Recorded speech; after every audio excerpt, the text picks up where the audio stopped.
Aprili 7 mwaka 1972, visiwa viwili vya Unguja na Pemba pamoja na Jamhuri ya Muungano wa Tanzania, huzuni kubwa ilitanda kutokana na kuuawa kwa kupigwa risasi rais wa kwanza wa Zanzibar na mwenyekiti wa Baraza la Mapinduzi hayati Sheikh Abeid Amani Karume.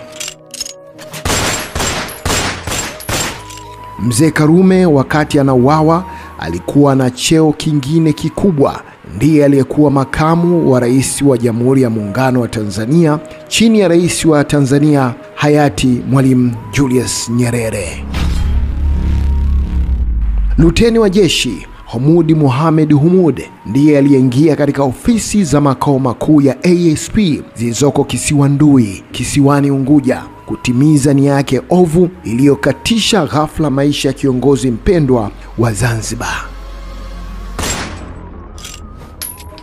Haijafahamika hadi leo ni kwa nini mwanajeshi huyo katili aliweza kutenda shambulio hilo ambalo liliacha majonzi makubwa katika jamii ya Watanzania na Wazanzibari, japo kuna tetesi kwamba alilipiza kisasi kutokana na kuuliwa kwa baba yake. Kabla hajatoka ndani ya geti la makao makuu ya ASP, mwanajeshi huyo alipigwa risasi na aliyekuwa dereva wa mzee Karume, Hija Hassan Hija, ambaye alikuwepo wakati tukio lenyewe linatokea. Akafungua mlango, baada ya kufungua mlango na mashine gani tayari gaga, na huku na sisi tushakava tayari mashine gani gaga. Sasa hapo tukatizama sisi mimi kwa bahati nzuri kuruka hizo zinagonga rasi pale, zinakuja risasi, Mungu akajalia tukaanguka upande pana mnazi ule kwa kitambi ule. Mimi na mwenzangu tukaenda tukazika vichwa vyetu. Mashine zinafanya kazi, zinalia na ndani zinalia.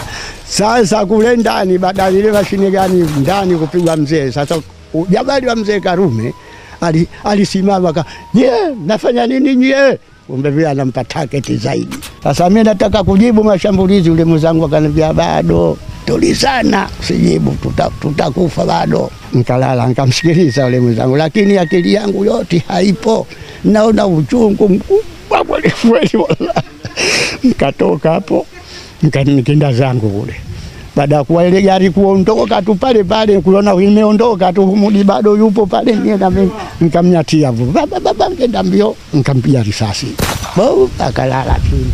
Kwa gari ya ulinzi ile ya security ile nikaingia, nikawasha simu, nikawaarifu kwamba mpaka sasa makao makuu kumetokea kadha, mpaka sasa viongozi wote wamelala ndani, sijui kama hai